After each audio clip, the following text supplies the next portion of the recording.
Okay, all right. We are going to start with our blessing. Baruch atah Adonai Eloheinu melech haolam asher bachar banu mikol ha'amim v'natan lanu et Torato. Baruch atah Adonai noten haTorah.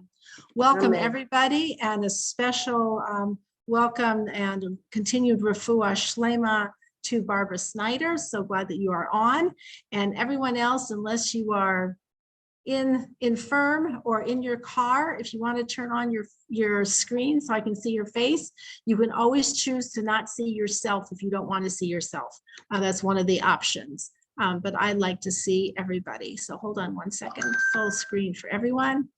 Okay. All right. It is so nice to see all of you. The week is going by, the weeks are going by so quickly. And I wanted to share just like an update of life in Israel here, which is so amazing just to be able to have ordinary life. I shared with a couple of you that we can see the walls of the old city from our kitchen window. So it's really it's a door, it's a window door right near my washing machine and dryer. So I'm standing in my robe and putting laundry in either the washer or the dryer and looking out at the walls of the old city. And it just makes everything just holy, just like it's just so exciting. In fact, it's so special that I've chosen that as my place to do my davening, which is not exactly your normal place to do your davening, is in your laundry room. And we have a beautiful view out our patio, like these big curtains behind me is a very beautiful patio with a very pretty overlook into a park, which is very nice. But I'm like, okay, where do I want to daven Shemona Esrei? Where do I want to really connect with Hashem? Like, how can I not look at the walls of the old city?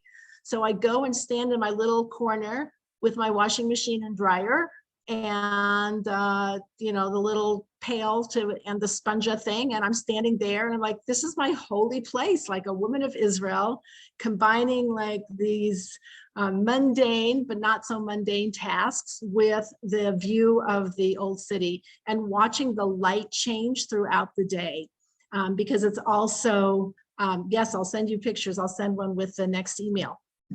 Or maybe I'll post it on the website. I'll get it to you so you can see it. You can't see it so clearly, but at night the wall is lit up, so you can see it every time of day, and it's just really beautiful and inspiring. So that's one thing that's just like a nice constant that we have.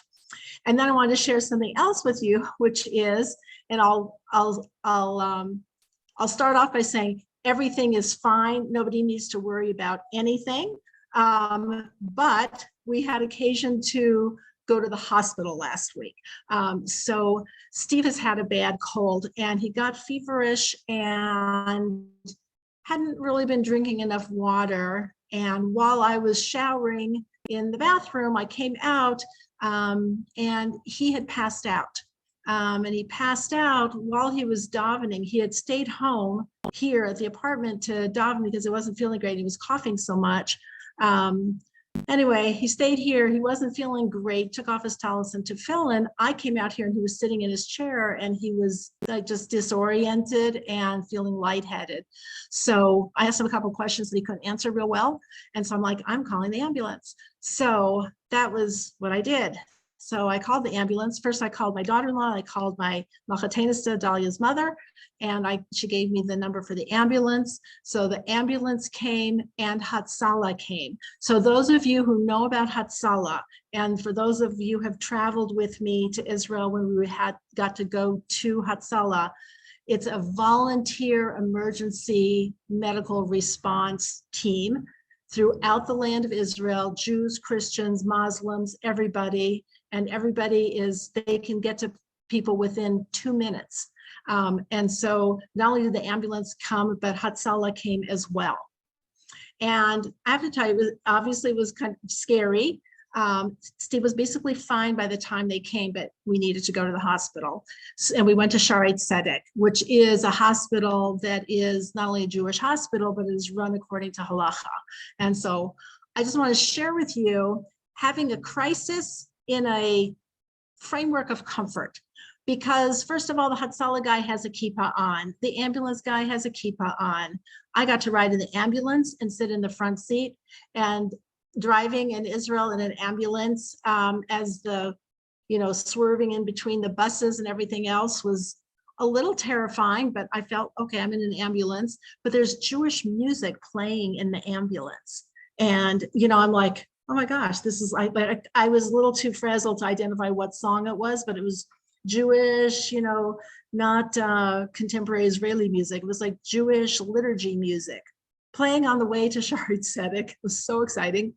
You get to Shaarei Tzedek. First of all, there's mezuzahs on all of the doors. Our son met us there at the hospital, so that was great. And then we had wonderful care, and everything was just Jewish. There are Christian, Arab, and Muslim and Jewish doctors, nurses, and patients. So we were sitting all together with everybody. That being said, our doctor was a religious woman, with a scarf on, skinny, little, sweet, fast-moving, competent person, English speaking, taking care of us. So we felt great. And then while we were in the ER waiting room, we were there basically all day from 9 in the morning until 4:30 in the afternoon. So it was a long day, but they have all the food there's kosher. So you go to buy a snack. Our son got us barekas from Angel Bakery that they sell there, along with, a kosher yogurt. I'm like, if I was someplace else, I'd be like, oh, what can I find that might have a little package of something that's hechshered? And here it's like, okay, like I feel like I'm being taken care of by my mother. And then this cart comes around. It's like a candy striper cart, but it's called Ezer Mi-Tzion, and they go around to patients' rooms, and they also go around to people who are in waiting rooms. Strictly kosher. I took a picture of this woman. She probably thought I was crazy. Like, can I take your picture? She had on like a beret, and she was serving kosher snacks. So not only was it kosher snacks, but on the side of the cart, it has the bracha that you say after you have like muffins. It had the Al HaMichya blessing written on there, so you could say the proper bracha after having your snack. I'm like, I wasn't really looking to have this whole experience today, but it was a great day. It was really something. And everyone's saying, Refuah Shlema, and Hashem should heal you, and you should feel good, and Besarot Tovot, you should only have good news. I'm like, this is great. So we came home, everything's fine. Steve is drinking a lot of water. I'm monitoring. And it's hard in the winter in Israel to drink enough water because you don't feel thirsty, because it's chilly. It feels, it's not as cold as Denver is, but it's chilly. So you don't feel like you're thirsty. Anyway, that was my crisis in the context of a comforting experience. And I came home and I just wasn't. No, it wasn't low blood pressure. He's fine, Gabi. He's totally fine. He was dehydrated. So he passed out and he hit his head on the floor. So that's what happened. So he has a bruise and bruised ribs, but he's fine. Anyway, but I asked his permission if I could share this story, because I said, I just want to share because it was just so sweet. So he said, yes, but to please emphasize to all of you that he's perfectly fine. So he's perfectly fine. So it just gave us an experience. And then when the ambulance was up here and they were taking us downstairs, which Steve was able to walk to the ambulance, that was fine. But someone who lives in this apartment building, a young man named Naftali, who had introduced himself to us, came up and he said, is everything okay? I'm a medic.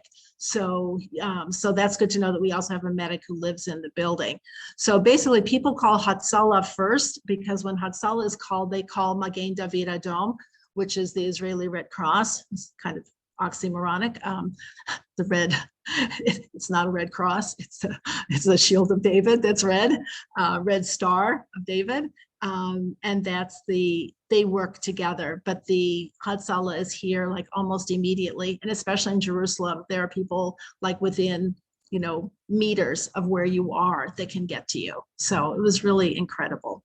So we really want to support Ezer Mi-Tzion, Shaarei Tzedek Hospital in Magen David Adom, and Hatzalah. So all of those were the people that really helped us and made what could have been a really scary ordeal into something that was, we were just, as I said, I was taking the pictures, like, can I take your picture of, people? And then the one last thing that I really wanted to take a picture of, because it really showed a juxtaposition, this waiting room where a lot of people were waiting. We were handled very efficiently, but it was a long time because they did all sorts of different things. But this woman, this older woman, who clearly a secular person, she also had like purple hair. So she was kind of out there, older out there, was sitting next to a man who was like a chassid from, I don't know where, Mea Sharim, like he had on a hat and like the long coat and a white, the whole thing. And they were having a lively conversation together. I'm like, why doesn't somebody take a picture of this? And I was really, really trying to hear what they were saying, but I couldn't. They were just sitting adjacent to us. But I thought, this is the reality, along with, women, Muslim women with hijabs and everything else on, that was the waiting room. It was a microcosm of Israel, which is a democratic country. And everybody was being served in the order of your number and not by if you were Jewish or Muslim or Christian. It was we were number 57 and that was our number. So it was just really a beautiful sight to see. So to say I had a really good time might be a little bit of an overstatement, except that I didn't really have a good time during this experience, and was very happy with the care that we received. So I wanted to share that with you. And for those of you who know me, who know how directionally challenged I am, I took a bus by myself at night last Saturday night to go to an event that was in Harnof, which is not an area that I was familiar with. And I got on a bus and I went to I went to an event and was able to get there and to come back. And to Barbara Snyder, yes, I know that sometimes you have to cry. Luckily, this time I didn't. We didn't have to cry, but I will tell you at the hospital, one of the things that our son told us is, you have to like dramatize what happened to you, like to each person you talk to. So I did that. I was in charge of the drama. So I did a really good job of that. It was fun. Even in Hebrew, I was able to do it. So that's my Israel report for this past week. So we're very grateful that everything's okay and really excited to have had that experience in some weird way. So it really was part of, I guess, becoming a new Ola. Yes, they do triage, exactly. So luckily we were in the section where they have people who are ambulatory. I have to say, I was very grateful for that, because the section where the people are not ambulatory was a little much more distressing to look at and to have, if we would have had to be in that part. So it was a different part. It was already the first triages, are you ambulatory? So that was, they did a very good job. It was very methodical and I really appreciate it. So, all right. So I want to talk now about our parsha. And again, just like last week, at the end of our class, I'm happy to stay on. If anybody has any other questions and wants to know any more about Israel things, I'm happy to share it with you.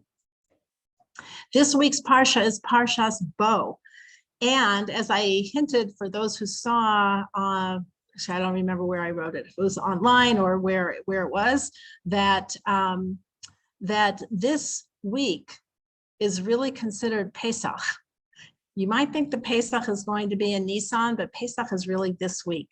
So we know that Jewish time is really circular, that when we have the holidays, that's really actually more like a spiral, that we hit upon the same time of year over and over and over again, and we re-experience what we experienced in previous years. The time is not linear. So that when we get into the time of Nisan, we are in the time of Pesach and the Exodus from Egypt. However, that's in the dimension of time, and time is considered part of the physical world. God created time. Physical time is considered something that's limited. It's part of the physical world. However, the Torah, which transcends time, is considered eternal.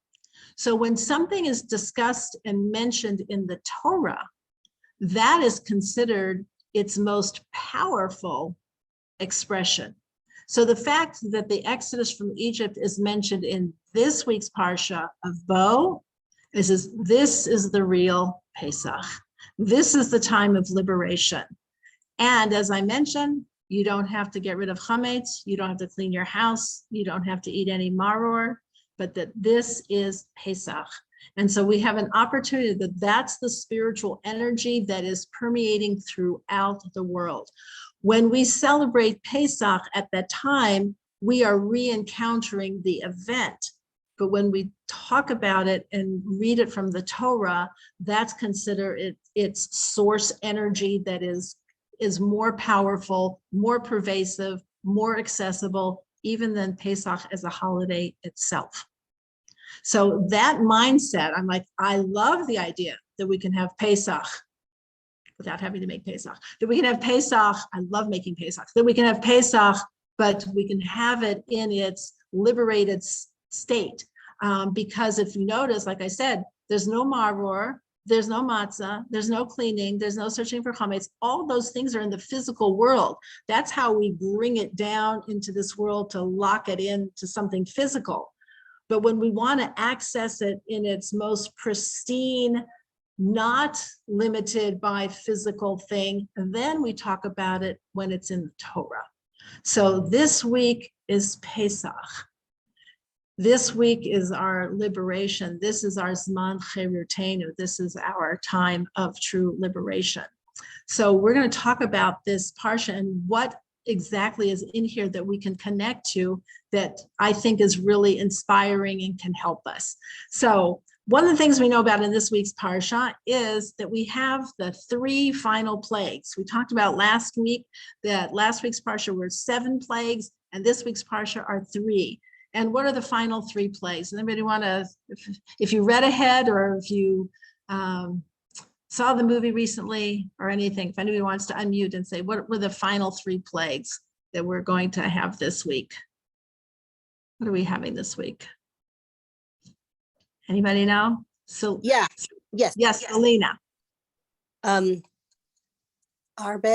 choshech makat b'chorot. So arbe is I forgot the translation. Okay. Thank you. And choshech is dark. And makat is the death of the firstborn. Very good. So we have locusts, we have darkness, and we have the plague of the firstborn. Now, what's a little interesting, thank you, Selena. What's a little interesting about that is locusts don't seem like they're necessarily in a whole different category from all the other plagues that happened. I mean, if you're talking about lice, vermin, locusts, they kind of all seem to me, in my little mind, they all seem kind of the same. But the locusts are considered different. And we're going to see something fascinating. This was revealed to me, not by me, but this was revealed to me in a new book that I have by Rabbi Moshe Wolfson. And he points out something intriguing, which is that we kind of lose track of it because we don't usually we're not usually looking to pay attention to it. Locust is the only one of the plagues where God does not tell Moshe that that's what the plague is going to be. Did you ever think about that? All the other plagues, God says what the plague is going to be, and he tells Moshe, go tell Pharaoh, this is what the plague is going to be. So I went through and I made the list, and for the sake of time, I'll just mention them to you. So when it says for blood, frogs, lice, wild beasts, epidemic, boils, and hail, it all says, and God said to Moshe, tell Pharaoh, if he doesn't let the Jewish people go, then I'm going to do this. I'm going to do that. And all of them are preceded with God saying what the plague is going to be, which is kind of how you expect it to be because it was like God's show, right? That God is the one who is making these plagues happen. So let's take a look, though, at locusts, where we see something different, which if you have your Chumash is on page 304, let's see, hold on one second, 341, which is the opening of the parsha. And verses 1 through 2. So I'm just going to read those out loud in case you don't have it. Hashem said to Moshe, come to Pharaoh, for I have made his heart and the heart of his servants stubborn, so that I can put these signs of mine in his midst, and so that you may relate in the ears of your son and your son's son that I made a mockery of Egypt and my signs that I placed among them, that you may know that I am Hashem. Do you hear any plague mentioned there? There's no plague mentioned. Then it says in verse 3, Moshe and Aaron came to Pharaoh and said to him, so said Hashem, God of the Hebrews, until when will you refuse to be humbled before me? Send out my people that they may serve me. For if you refuse to send forth my people, behold, tomorrow I shall bring a locust swarm into your border. And that's what happens. Like, who decided that? Who decided it was going to be locust? Said Moshe. It's like, well, did he decide or did he know? So what is it? So there's a very interesting connection. We spoke about last week that each of the sfirot were tied to, that each of the plagues were tied to certain sfirot. We talked about the 7 lower sfirot they're the same ones that we talk about in the counting of the Omer, that we talk about with the guests that we have in our sukkah, those 7 sfirot. The 8th sphira is the sphira of the locust. Now, somebody asked last week, and I don't remember who it was, I apologize, whether the 8th one would be something about transcendence, that if that was separate. If you were the person who said that, please remind me, and I apologize that I don't remember. But it's the 8th one. It says, like, what is that? What does 8 have to do with anything? So it says the 8th sphira is transcendence, but it's also something else, which is that the 8th sphira is the sphira that's called Bina. And the word Bina means understanding, but not just like, oh, I understand. It means the ability to infer based on available information. It's like when you have a lot of different facts and you infer or intuit from those facts, you conclude something else and you're able to infer it. You're able to intuit it. So it says that Moshe inferred that it was going to be locusts. It's like, by what means did he infer that? It says the way he inferred it is because we also made a connection between the 10 sayings that brought creation into creation. And God said, let there be light, and God said this, and God said that. Those 10 sayings are in correlation with the 10 plagues in an inverse order, okay? So when we talk about the one that's easiest to see is the plague of darkness, which is plague number 9, coincides with let there be light, right? It's the undoing of let there be light. The 8th plague of locusts is correlated with the saying when God said, let there be a firmament, let there be a sky, let there be a sky. It says, what's the undoing of let there be sky? Is when the sky is covered, when you can't see the sky. Not when there's darkness, but when you cannot see the sky. It says, what would cover the sky and darken the sky or cover it up so you couldn't see it?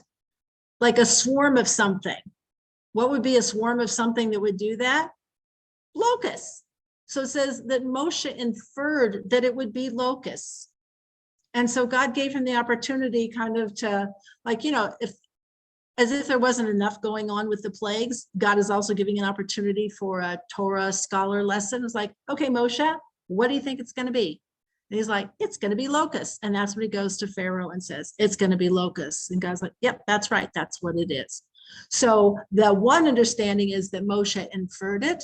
Another understanding is that God actually let him say what it was going to be. But that he knew that since there was this undoing of creation, it would need to be something that would cloud the firmament. And that's why he was able to say that it was going to be locusts. So it's just a very interesting idea and talks about one of the Torah values that we have in Torah scholarship, which is to be able to infer one thing from another. That's how halacha is applied. People always say, oh, the halacha has changed. It's like halacha has not changed. we apply the same halacha to new situations, and you have to know what the halacha is and what the relevant factors are, but it's taking something that already exists, this halacha, and here's the new circumstance. What's the application in this situation? And so Moshe, as our future teacher, Moshe Rabbeinu, our teacher, is given this opportunity to say and to derive what the plague is going to be. And that becomes the plague of locusts. I think I shared with you a few years ago when our daughter and her family came for Pesach, and our granddaughter Laura, I forget how old she was at the time, I don't know, 6, 7, maybe, I'm not sure how old she was. And for some reason, she was especially scared of locusts. You'd think that the firstborn child in a family would be mostly freaked out by death of the firstborn. So that's the thing, like, we kept avoiding talking about because we didn't want to scare her. For some reason, she was scared of the locusts. And we kept saying, you know, that she said, I think the locusts are going to come. I'm like, they're not coming. And she said, how do you know? I said, because they're in Egypt. They were in Egypt. They don't come. Well, they could fly. They could get here. I'm like, no, the ocean's too big. They're not coming. And this whole thing. So she was old enough to read because I was pushing her in her stroller when we were walking from our house to the Dot Minyan, and we were on Locust Street. And she saw the sign and she was like, it says locusts. And I'm like, well, first of all, that's a tree, and that doesn't mean that locusts are coming, but she was like totally freaked out. So the locusts are not coming, and they were very scary, and they were scary to her, and they were very scary to the Egyptians. So that was the 8th of the 10 plagues. And this transcendent space is the place where Moshe himself goes to in a transcendent state of spiritual connection, almost to be able to kind of like read God's mind.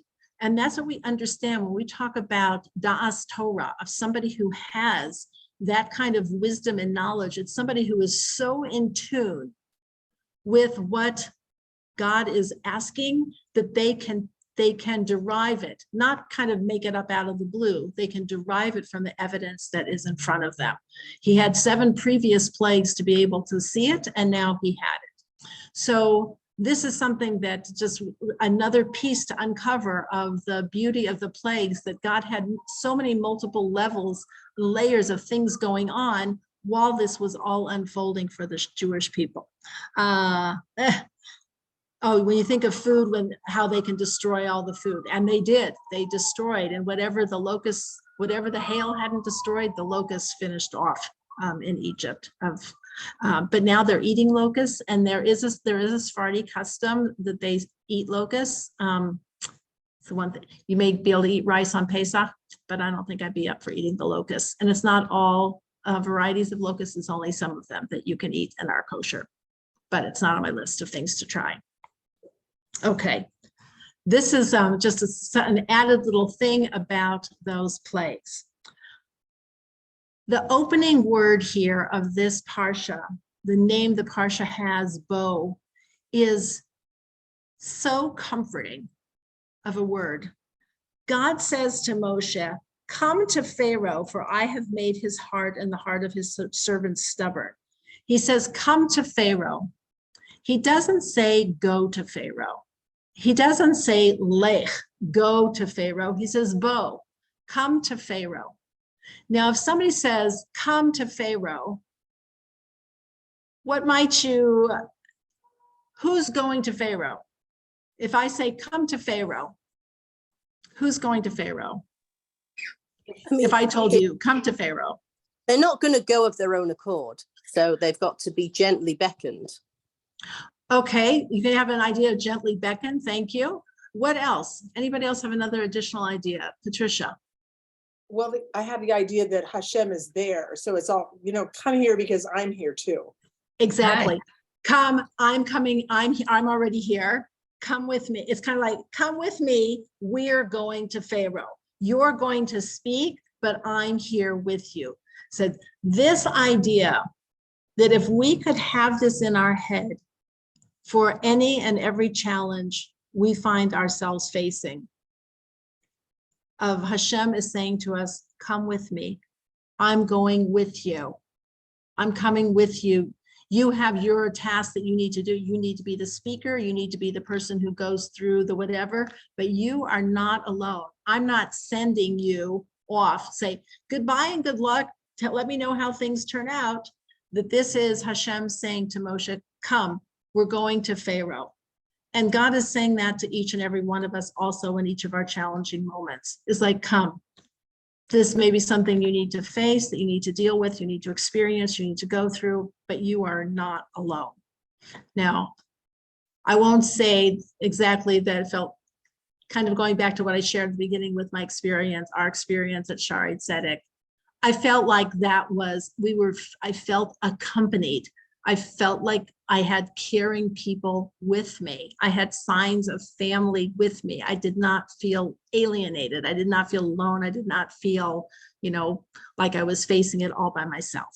I felt accompanied. It says, and if we're accompanied, you feel that just, with mezuzahs and Jewish music and a bereka, how much more so that you're being accompanied by the infinite creator of the universe who created you and your situation and is accompanying you on your journey. Says that this parsha of Bo, that one phrase in and of itself is a huge spiritual game changer shift to be able to get to that place to understand that that's what it really is. It's really Bo, come, we're going together. In this parsha, the next part to talk about is that the drama of the plagues completely halts in between the plague of darkness and the killing of the firstborn. And it halts for the establishment of Rosh Chodesh. Now this, of course, for women is just amazing because this is our holiday. So not only is it Pesach for us this week, it's also Rosh Chodesh. And it is the holiday for the women. And the establishment of Rosh Chodesh and the establishment of a lunar calendar begins on page 349 when Hashem says to Moses and Aaron in the land of Egypt, saying, this month shall be for you the beginning of the months. It shall be for you the first of the months of the year. And that this word for month, that we hear this all the time, the word for month is Chodesh. Interestingly, it is spelled what's called in Hebrew chaser. It is spelled with a chet daled shin. It's spelled like the word chadash, even though it carries a little dot above the chet and it's pronounced chodesh, but it's really chadash. It says that God created the ability to renew. This is another critical, so important thing for all of us to have in our toolbox of spiritual energies to call upon, is that God has invested in us and given us the ability as individuals and as a nation to be renewed and to start over again. It says it is not for nothing that our calendar is based on the moon, and so that even just looking at it, that it's not static. We see something constantly changing in its shape and what we can see to remind us that things are always changing. And just because there was no moon yesterday doesn't mean there's not going to be a new moon tomorrow. And just because it's a full moon one day doesn't mean it's not going to be not a full moon the next day. That things are always in a state of movement, growth, and change and renewal. Secular world celebrated January 1st, and January 1st, it was like New Year's Day. It says by January 30th, by March 30th, it's not a new year anymore, as New Year's Day was back then. We constantly refer and we say, today is whatever I don't even know what day it is. I don't even know what day in the English calendar is. Whatever the day is today is the 5th day of the Chodesh. Today is the 5th day of newness. Even on the very last day of the month, we say today is the 29th day of the newness. It's like it never gets old. There is a constant renewal. So I'm experiencing this idea of things being new because almost everything I'm doing is new. And I shared with some people that I feel a little bit like I'm playing house. I feel like I'm a newlywed. I'm in a new environment. Everything feels novel. when things feel new, it gives us energy. That's one of the reasons what we give a blessing to somebody when we buy something significant, buy something new, the bracha that we give to somebody is, for a woman, tit chad shi. May you be renewed. May you be renewed through the new thing that you bought, because that's one of the reasons we like to buy new things, is because it makes us feel new, right? Like, why do you buy something new? I mean, some people like, I don't, I just let things like wear out and, I don't care. So some people are like that about some things, but most people like something new, even if it's just new packaging on an old product. It's like, well, or a new box, you start the new box of Cheerios. Like, why does that like have a little bit of like, I'm excited for that? Why is there something good about that? It's because anything that is renewed infuses us with energy. And when we have that energy, we're able to lift ourselves up and transcend and see things differently and experience our life in a more exciting, thrilling way. I'm having a good time using the washing machine and dryer because it doesn't work at all like my washer and dryer in the States. Everything is different. I like using the squeegee on the floor.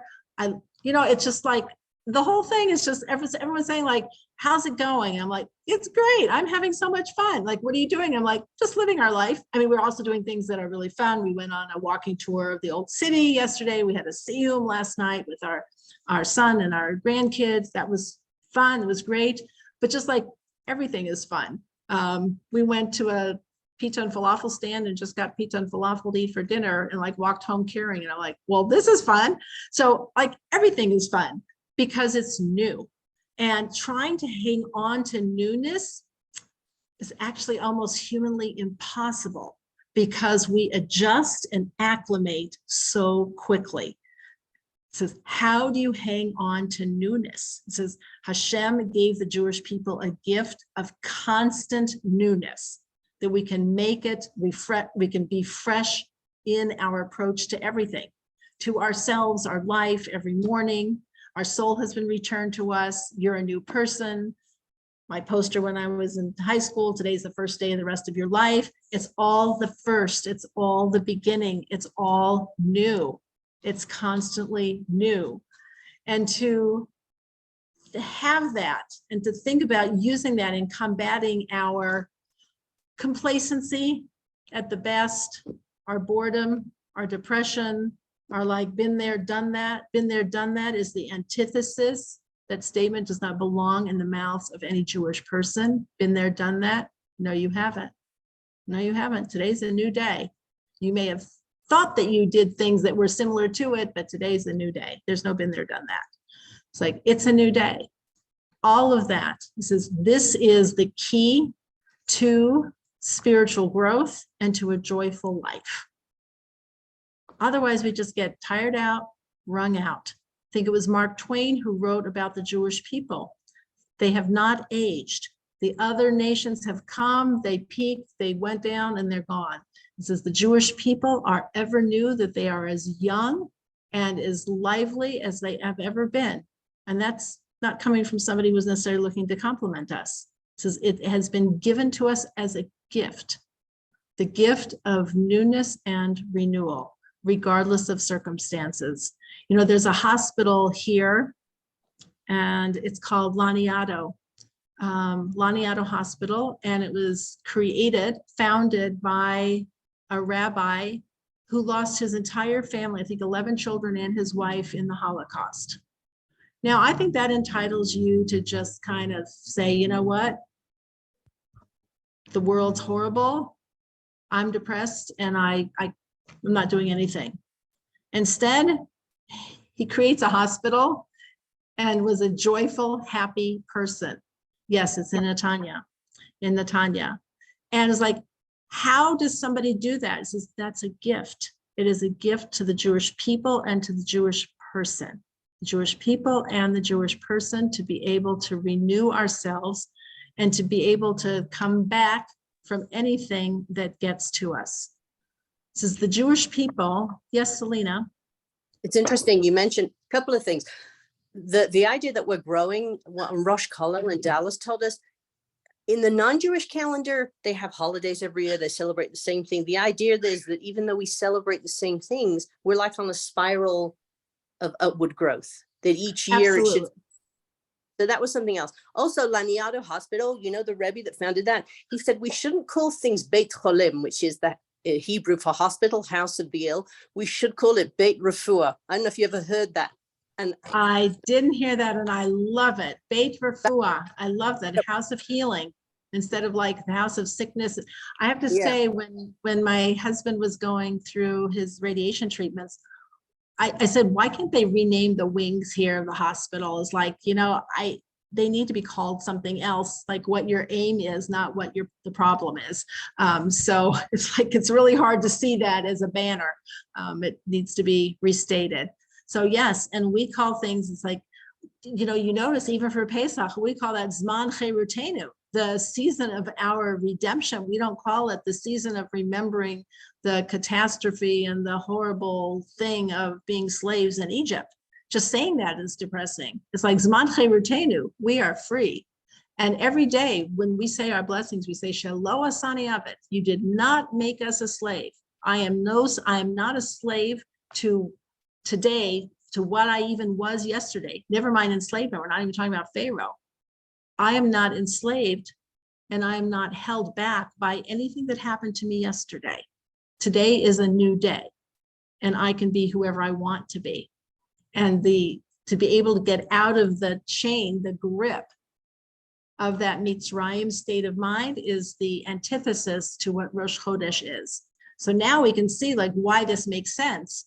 That Hashem, before we had the slaying of the firstborn and before the Jews are freed from Egypt, first we have to get one thing straight here, Jewish people. You are not going to wallow in self-pity for the fact that you have been slaves for 210 years. It's done. And the only thing you're going to take with you is a remembrance of the compassion that you should have for other people who are suffering. And that's it. That is it. That's the only souvenir that we take from Pesach. So this is the week to really ask ourselves the questions: in what parts of my life am I holding myself back because of an inaccurate perception that I am tied to being what I have always been before? And that I can't move forward because, well, that's the way I've always done it. That's who I've always been. That's how I've always done things. That's just who I am. All those statements are the antithesis of a Rosh Chodesh mentality.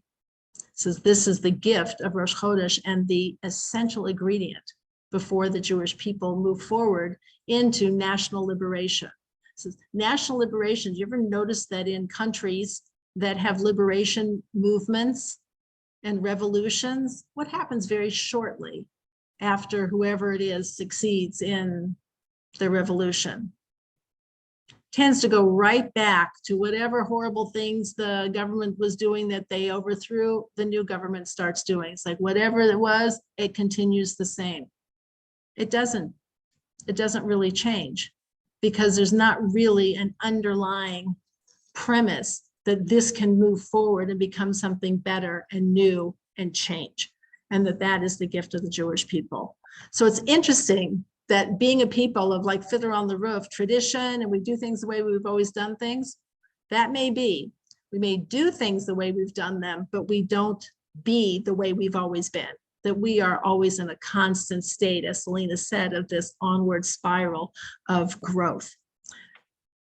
When we can access that duality of the change and the not change, of the tradition with the transformation, then we hit upon the magic recipe of Pesach. The final piece of Pesach to speak about is a little bit that I alluded to in whoever saw the video about the doors, about the Jewish people being commanded to go in their houses with their Passover offering and to eat the Seder offering, their first Passover night, behind closed doors. Anybody ever think like, that's kind of weird? Why wasn't there a communal barbecue and everybody go out and rally. First of all, even if we're not going to say down with the Egyptians, why don't we all say like we're all doing this together and we're all going to be liberated together and we're going out together. It's like, that's not how it worked. It did work the next day when the Jewish people all went out together and we crossed the sea together 7 days later, according to by tribe. And we did all of that together. And we sang the Song of the Sea together. But the first thing was the individual family. So again, going back to revolutions in different countries and their political systems, of how often it is that the country requires allegiance to the country and not to the family. Whether you're looking at communist, fascist, whatever you're looking at, those government systems put the state above the individual. And for places that put the individual completely above the country, they don't work either, because then there's just anarchy. Everybody does whatever they want to do. But when you have the correct balance of the needs of the individual and the respect for the family in the context of the entire peoplehood, then you have something that actually works. And society has not managed to really figure that out. The Torah has the magic, it has the magic recipe for this. I find it just fascinating. So first we have people gather together. You have your Seder. Now, yes, people do go to communal Seders at your synagogue or whatever, but that's honestly considered like second choice. First choice is to have it with a gathering of people in a private home where the individual is the one who's leading the Seder and the people are coming together as a family. So this balance of the individual and the group is the gift of Judaism as well. And I find it just so instructive when we look at where has society failed. It usually fails in one of these areas. Either it requires too much on the side of the nation or too much on the side of the individual and has not found the correct balance to bring these things together. Also, as people who were slaves, think about what a closed door means. A person who's a slave, your master can come in whenever they want. They can come in, they can haul you out. The Jews who've been mistreated over the centuries, part of the thing was people breaking into their homes. You know, the Nazis, whether it's the Inquisition, the Nazis, pogroms, people just come in and they can insert themselves into your life. It's like, it's the opposite. It's the ultimate invasion. To be able to close your door and say, this is my space and this is who I am. These are my things. This is my property. This is my family, my body, my time, my energy, my will, is a profound statement. And that is the prerequisite before the Jewish people can go out as a freed people. Otherwise, it's just a bunch of people who are liberated from a certain amount of work, but there's been no transformation. That Seder, that first Seder that was in Egypt, was really a transformation for the Jewish people and is a transformation for ourselves as well. So thinking about that, of making sure that we have the doors, that we have the boundaries and the sense of privacy. This doesn't mean shame. This has a sense of privacy in our lives to be able to say what comes in and what stays out. That is the mark of freedom. Even though it's paradoxical, it seems like you should be able to just like have whatever goes, just do whatever you want, that is not freedom, that's actually slavery. So to be able to have that door and to shut it.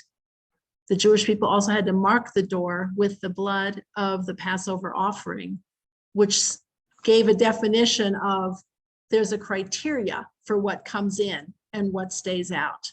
And the home is the place of holiness. So again, if you think of other religions, there are places of holiness and it's not the home. It's the church, it's the ashram, it's the whatever it is, it's the place.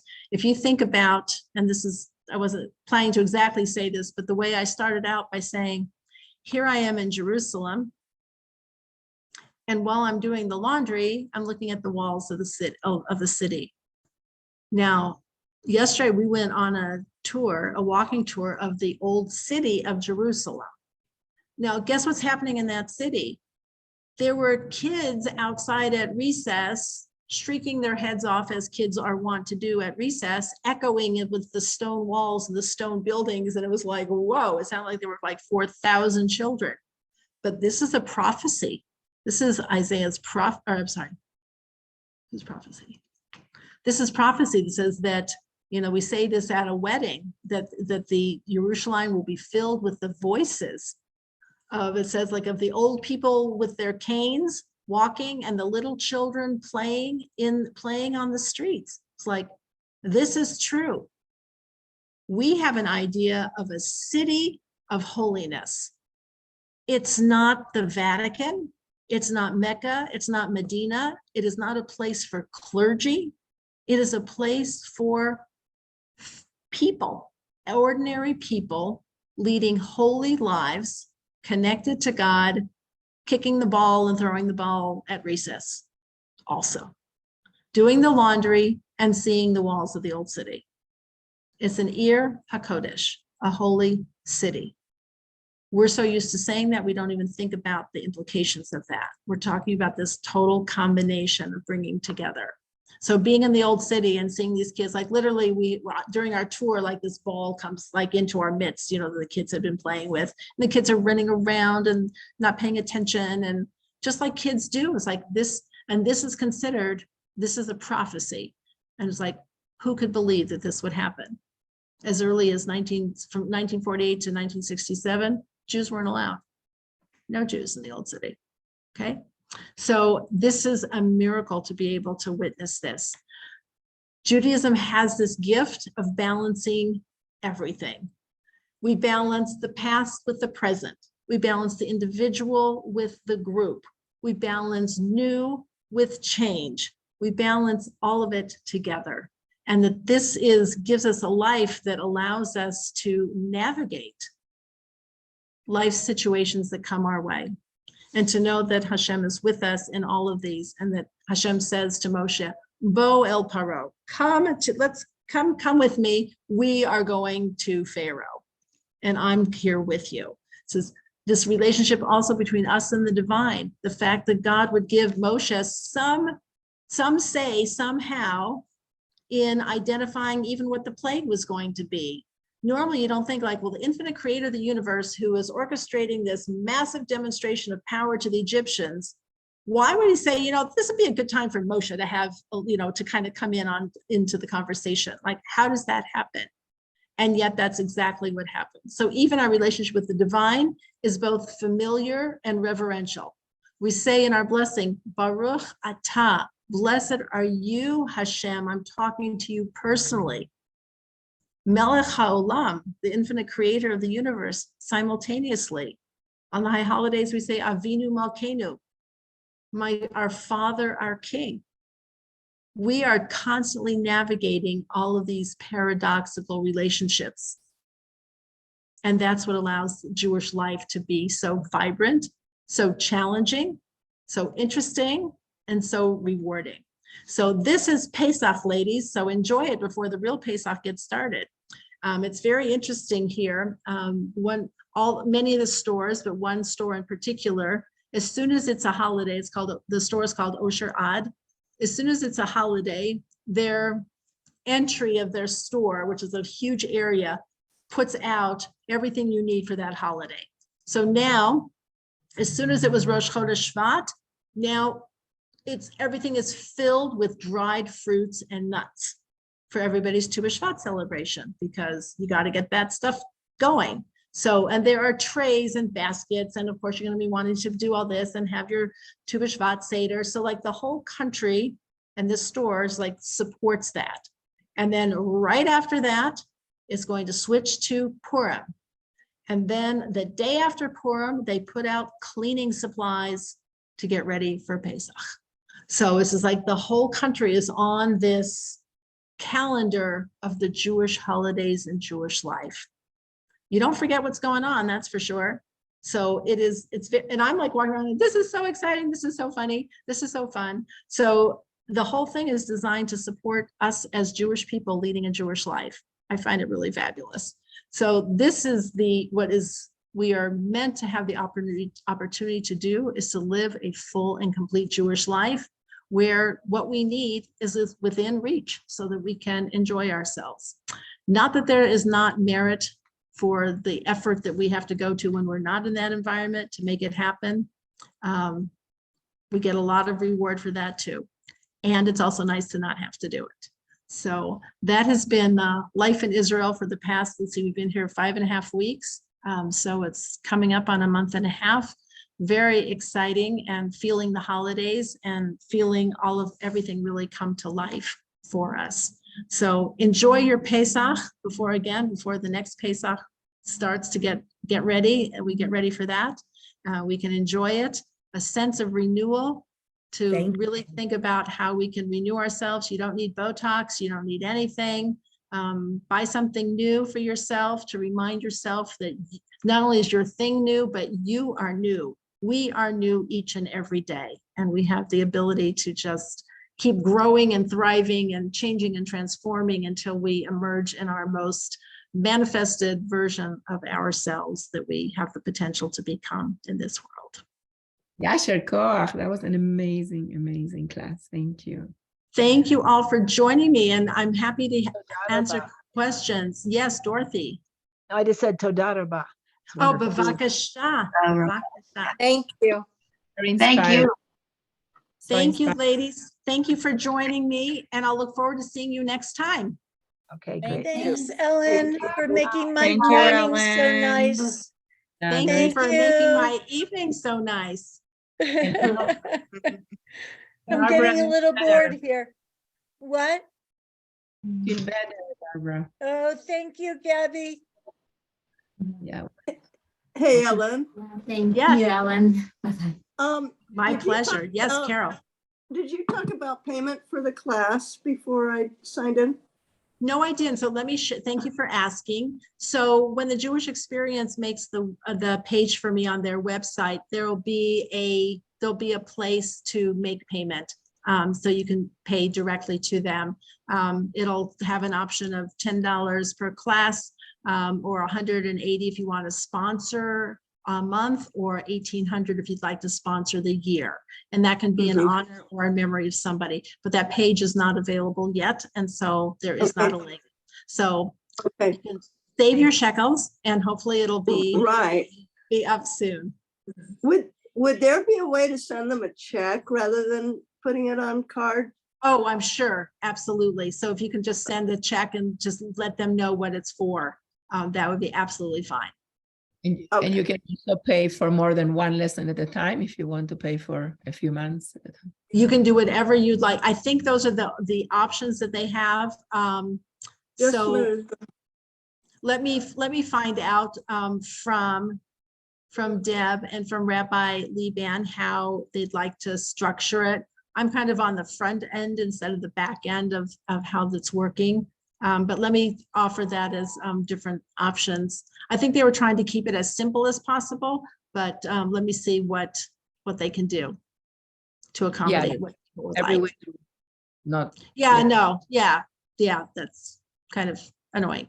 So that's kind of, honestly, it's kind of annoying. So let me find out if we can do something a little different. And what's the name of the secretary right now, since they get married? Her and name- I know, she's married, so she's staying. Her name is Chaya Leah. Thank you. Yeah, and she won't know the answer to that question because she's not one of the people making that decision. So I'm working on that with Deb and with Rabbi Liban. So I'll be in touch with them after this class and ask them how they'd like to handle it. Who's Deb? Deb Flomberg is the person, it's Judy Flomberg's daughter, who's on our call and who was on our call. And she is the marketing and the tech person. And so she's the one who's creating the page. Thank you. So for you, it's Laila Tov. It is Lila Tov. So And funny. no more Beit Refuah, okay? I mean, I love the name.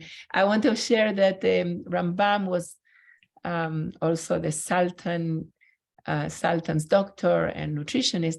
And one day the Sultan told him, "How do I know that you're even a good doctor? I'm always well." And he said, "That's how you know." So in the past, you used to pay. This is fascinating. You used to pay if you were healthy. You paid the doctors. Oh my gosh, that's so interesting. Maybe Yeah, we so should, we should switch to that system. You pay your doctor if you're healthy, because they then should the be doing doctors have incentive that to to even keep more. you well. You Yeah, know, so but I like the Beit Refuah from Laniado. That was nice. so it's also interesting that the word for a like the cemetery where we've bought plots that we should use at 120 is Eretz Chaim, the land of the living. Yeah, this is like, that's, you're alive. That's, your soul is eternal. So there's, it's not called, Beit HaMeitim. It's not called the house of the dead. It's Eretz Chaim. Yeah, that's a good one. Yeah. Thank you So- for sharing all the details, because it makes me feel like I'm in Israel again. It's nice. Well, So- a number of people had asked me to please share kind of like the on the ground report of, what it's like and how it's going. So I'm anything's happy to changed. do it. And I'm But really, Jerusalem special, really because- grateful, really grateful. I went to a class, I cannot remember the women's names who taught the classes, but I went to a class on, what day did I go? Monday. There must have been 200 women at the class, and it was just fabulous. I went to a class that was on Navi, on prophets, and one that was on Torah. It wasn't the parsha, they're back in earlier in Bereshit. And one was a young woman teaching and one was an older woman teaching, and there were like 200 women there. It was just unbelievable. It was so exciting. It was So was really it fun.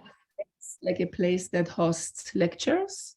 It was at a shul in Yerushalayim. So I don't know anything about the arrangements. A friend of mine invited me to come with her, so I just went. So Right. it was Good. great. There are so many great teachers around, women teachers of all ages. It's incredible. You could go like every day, all day long, and just learn Torah. And find classes. Amazing. I'll Right. tell you something interesting, and I'll probably share it again. Let's see, hold on. I'm just going to stop the recording. Hold on one second. Actually, I'll keep this recording, but I'm going to turn off my recorder. On this tour that we went on yesterday, they talked about that there was a time in, I don't remember when, because I'm so bad at Jewish history, even though they said all these times and dates, where women who were widows came from European countries, and they came to live out the rest of their days in Jerusalem.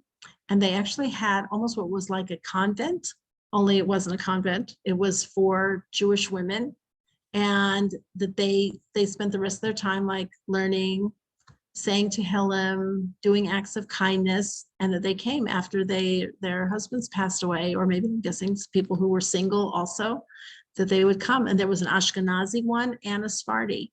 And this was like in the 1800s, when it was not so easy to be traveling from these countries. And they came and lived there. And it was just Very fascinating. heroic. Really interesting to hear about that.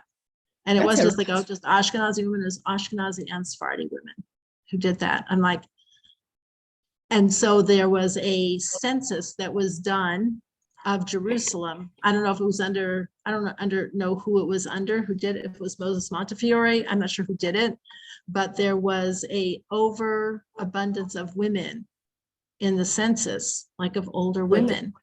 And I thought this is really fascinating. So the tour guide didn't say this, but what it made me think of is when the Jewish people entered the land of Israel, there was also an overabundance of older women. Because if you remember, the men all died in the desert. Anyone between the ages of 40 and 60 died in the desert. So the population that came in was old women and like the next generation.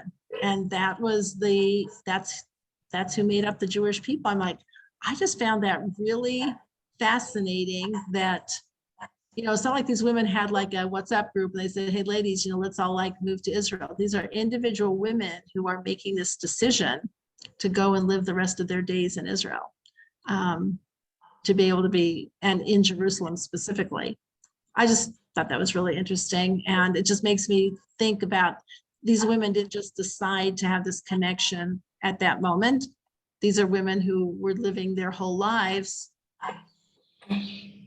connected and focused to the land of Israel, the Jewish people, their spirituality, and I'm sure inspired their families along the way to whatever extent they could, but that when they were able to, they just came. Really, really interesting. It's right. I think we need more of those. Yeah, it's like, okay, I think we need that.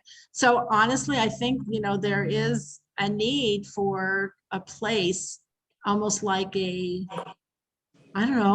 convent, like a youth, instead of a youth hostel, but not like a hostel kind of, not hostile, not a youth hostel kind of place, but a place where, women could live dignified lives. Right, yeah. A place of It's- spiritual instead of connection. that, instead of that idea of a nursing home, it sounds like, women are still, we can still think and do and all that. And yes, our husbands usually go before we do. And it will be a wonderful experience to do that. I've been thinking about, what do you do? Where do you go? Where do you go? And that would be incredible. Isn't that fascinating? So I want to learn more about it because Yeah. and this was in the old city. Now I have to say, I personally could not live in the old city. It's too close quarters for me, and it's too much stone and it's too slippery. Mhm. I'm like, oh my God, all these people walking around. But But it could be anywhere. It could be anywhere. And the fact that it's in Israel. So I'll say that my daughter-in-law's grandmother made Aliyah, and she's living in an assisted living place. And they have classes all the time. They have speakers, it's a totally kosher place, and services, and they have everything there. It's like for men and women, but it is mostly women who are there, and loves it. Wow. Really, really Yeah. loves it. In Israel, they have the best time. It's called, they call the nursing homes, those places, or assisted living, Gil HaZahav, the golden Oh, the golden age. Mm. not God love The Golden Girls. That's right. They have the Little best- different version of them, a much more refined version Right. of that. Yeah. Okay, So- well, good Shabbos, Ellyn. Have we're a all- wonderful Shabbos. Since it's Wednesday, it's already time to say good Shabbos. Absolutely. Great to see you all. Have a wonderful week. Yeah, you too. Okay, take care. Baruch to you. Warm Bye-bye. regards. Okay. Bye-bye. See you next week. Bye-bye. Bye. Bye. Bye. Bye. Careful in the Love to eye. see. We have snow here, Ellen.